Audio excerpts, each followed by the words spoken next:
You will hear part of a lecture about studying history. Listen carefully and answer questions 1 to 3. Good morning, everybody. I'd like to begin this term's lectures with a discussion of the various sub-disciplines in history.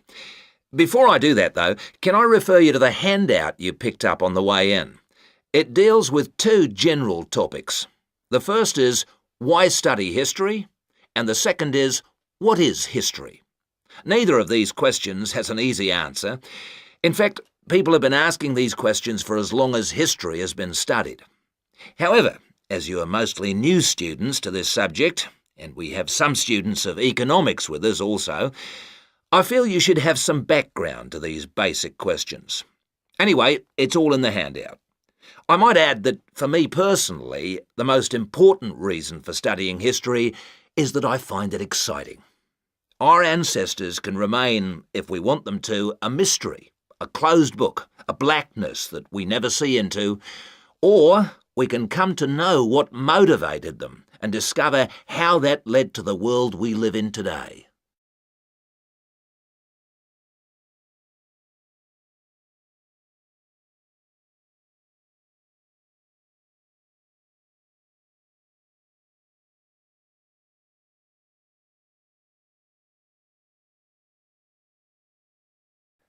Now answer questions 4 to 10. You who have chosen to pursue the study of history are very fortunate. This is a time when we can talk not just about history, but histories. Traditionally, history was seen as one subject, and the subject matter was clear. It was about kings and queens and wars. Additionally, it was about states and empires, or groups of states. This is what we now call political history. The subtopics were the parts of the world, for example, the history of China or of France.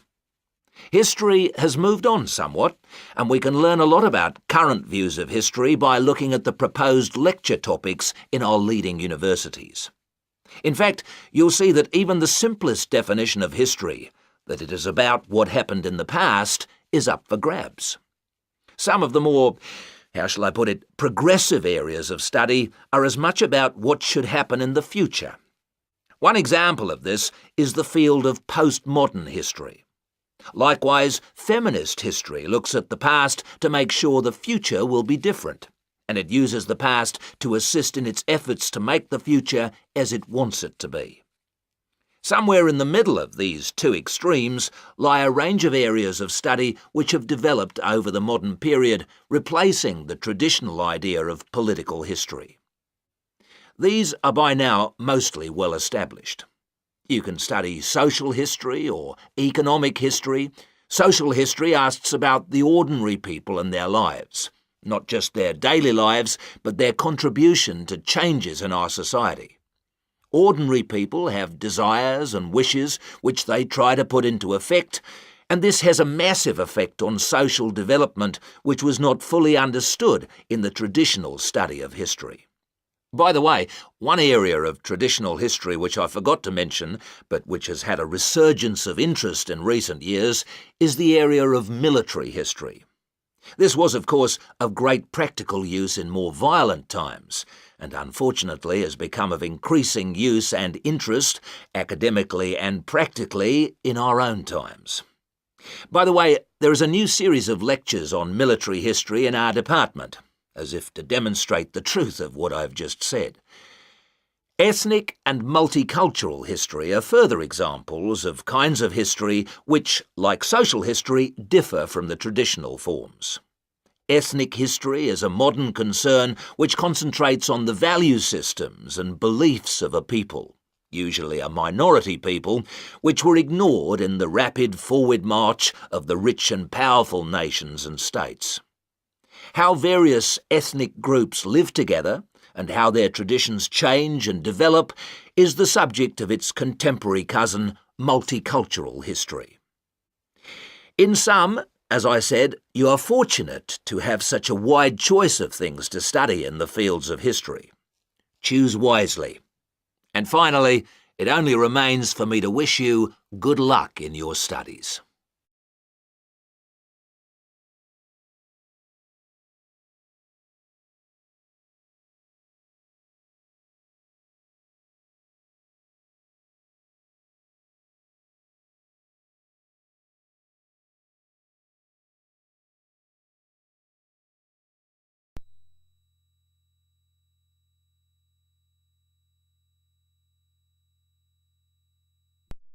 Listening Section 2. You will hear the principal of a university welcoming his students. Look at questions 11 to 17.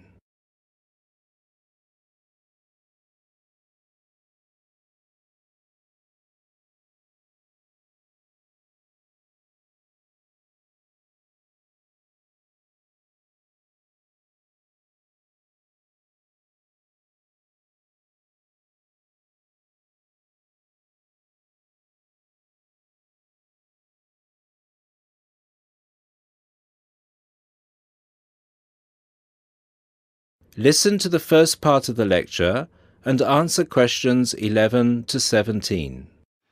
Good afternoon, ladies and gentlemen. I'm Dr. Donovan, the principal of Don Levy University, and I would like to welcome you to the Dinglewood campus, which is one of the 3 campuses belonging to this university. This campus, Dinglewood, is where I have my office, and it's also the location of the Languages and Science campus, so some of you will be studying here. Dinglewood is the most northerly campus. The business studies blocks are in the Churchdown campus in the centre of town, and the southern or Trailway campus, where history and architecture are situated, is to the south of the town. Those of you who are enrolled in any of those courses will be taken to your respective buildings at the end of this meeting. Those of you studying on the Dinglewood campus, you will have a tour later too. This building we are assembled in is the office or administration block, Block 39, and is where the weekly meetings are held. You are welcome to attend these meetings, as are all the university staff. You may want to, as many university issues are discussed at these weekly meetings. The meetings take place at 1:30 every Tuesday, so please stop by. 2 other important buildings are also located on this campus, the cafeteria and the on-site shop. You can purchase all the required books and any stationery you need for your courses at this shop. Please bear in mind that even though you have shown your ID passes to enter the site, you still need to use them again to buy anything in the shop or cafeteria.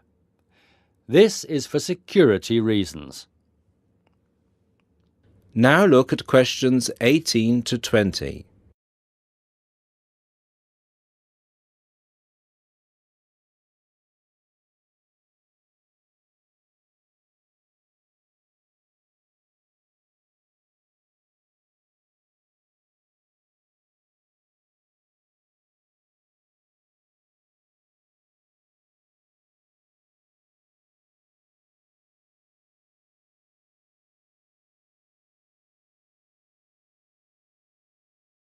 As the lecture continues, answer questions 18 to 20. Now, if I could draw your attention to the back page of your joining instructions booklet, you will see a small map of this campus, Dinglewood. The block we are in now, the Office and Administration block, is located between the Languages Centre, Block 38, and the Physics School, Block 30. That's 3O. These are both on the right of the plan. The cafeteria, which is open from 7 a.m. to 9:30 p.m., is on the left of the plan.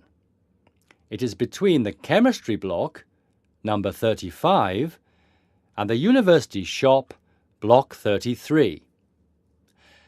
At the University shop, you can get all you will need in terms of course materials. The Biology block is block number 29, and you'll find the Biology block between the Chemistry block and the Languages Centre. Be careful with the numbers, as they are not always logical. As you will see, There are gardens on the right-hand side of the gate. These are being extended over the next 2 months, and a memorial fountain is being installed in the middle of the campus. This means that the campus will be very noisy during normal working hours. However, the campus will look much nicer when it is all finished. Right, so that's it for your initial campus orientation. At this point, could the language students all follow me, please? And the rest of you, please assemble under the banners which show your main topic of study, and you will be directed to the other campuses.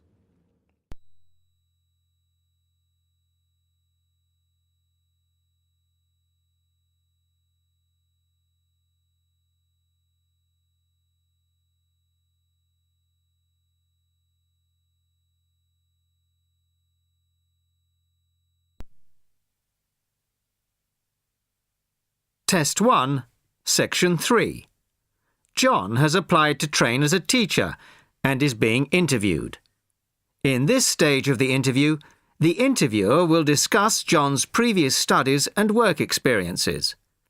First, you have some time to look at questions 21 to 25.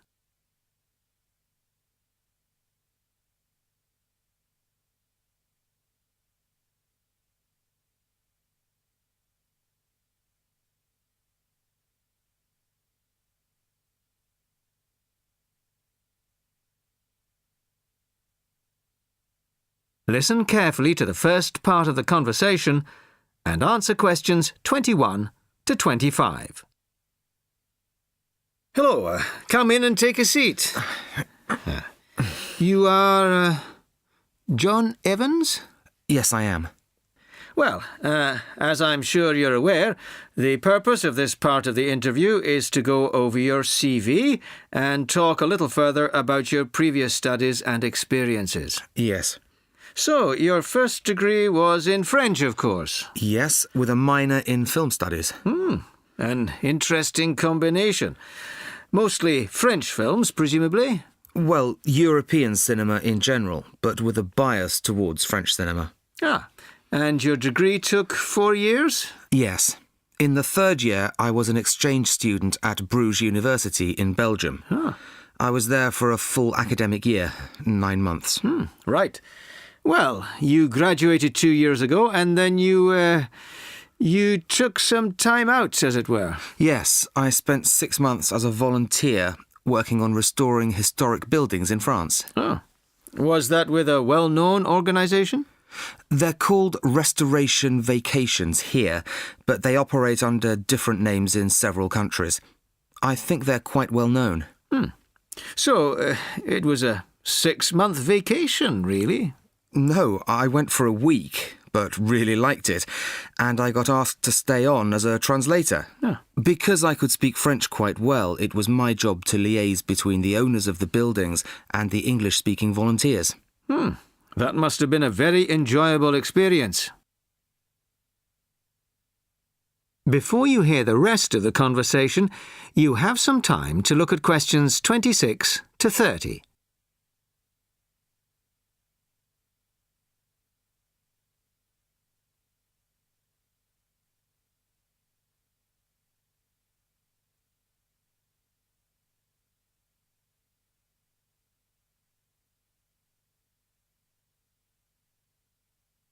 Now listen and answer questions 26 to 30.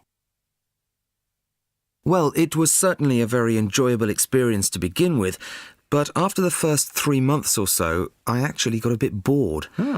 I was talking about the same things every day. Bricks, cement, window frames, that kind of thing. It wasn't really stretching my French. Also, I wasn't getting paid, just free accommodation and food, plus some pocket money. I see. So then you started working for a bank in Paris, BCFC, I think. Yes. Were you doing entirely translating again? Well, translating was the major part of it, mostly from English into French this time.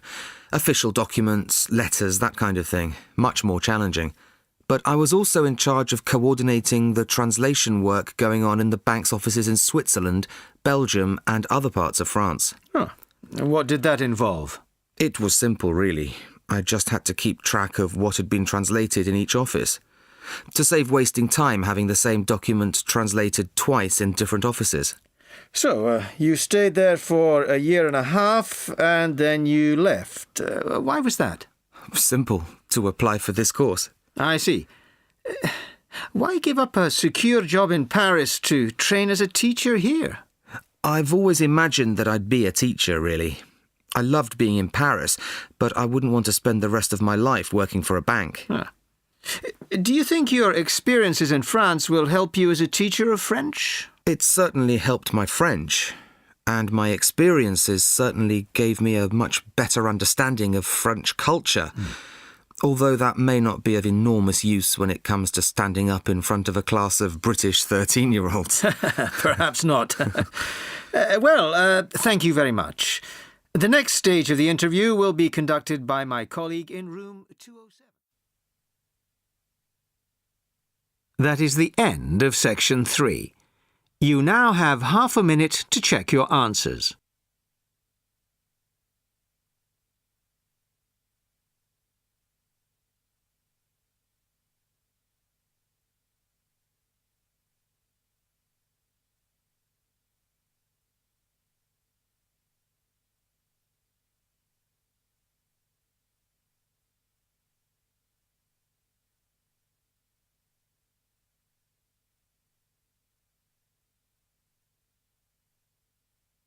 Test.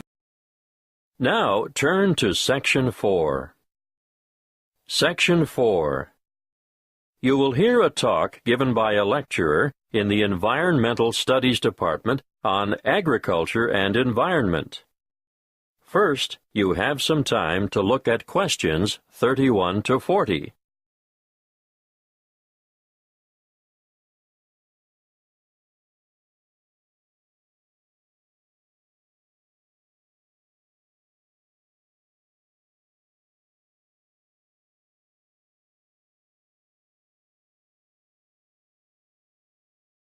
Listen carefully and answer questions 31 to 40. Welcome to this lecture on agriculture and the environment. I hope it is enough to make some of you decide on a career in the field of agricultural science. As you all know, food is a basic human need, and producing enough of it is the single greatest challenge facing the modern world.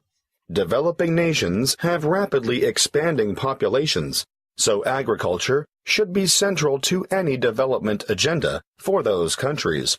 What's more, 75% of people in the developing world are dependent, directly or indirectly, on agriculture for their livelihood.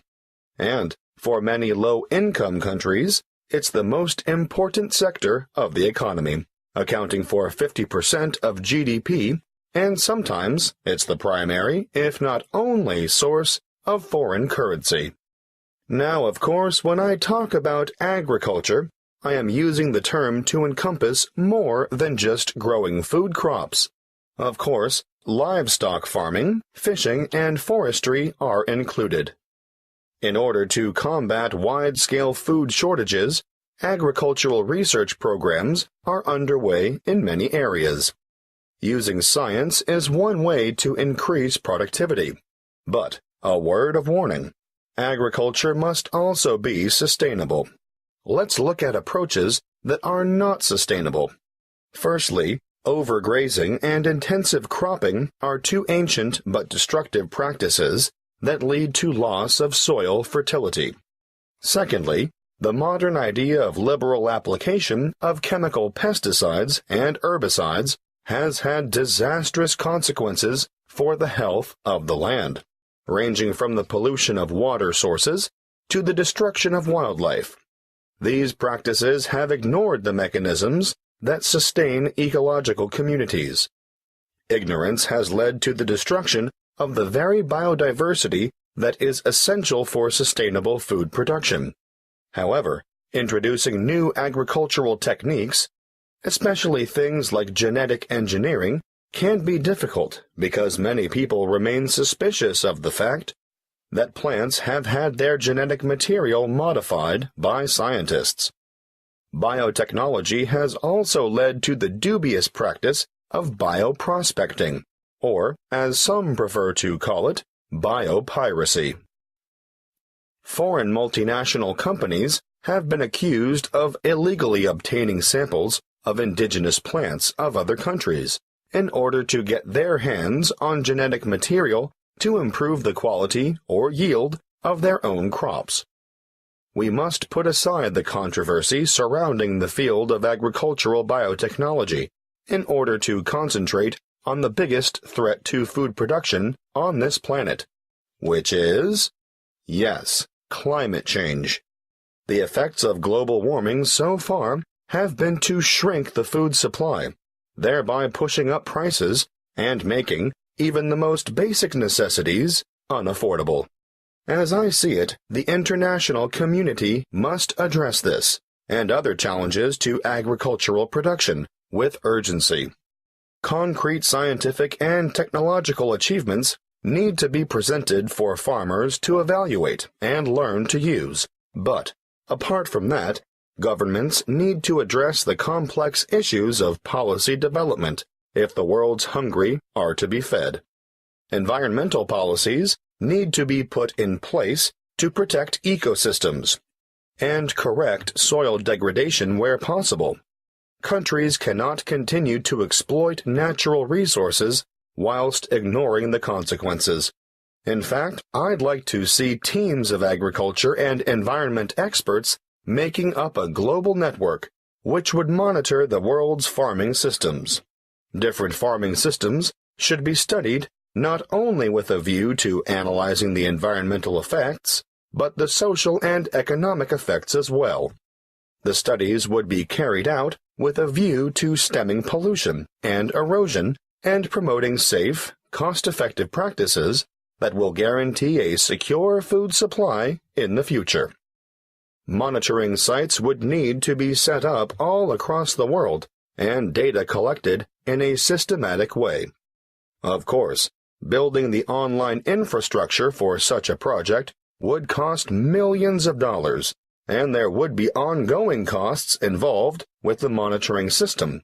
But the information gathered would go a long way towards solving the problem of feeding the masses and ensuring millions of people don't face a hungry future. That is the end of Section 4. You now have half a minute to check your answers.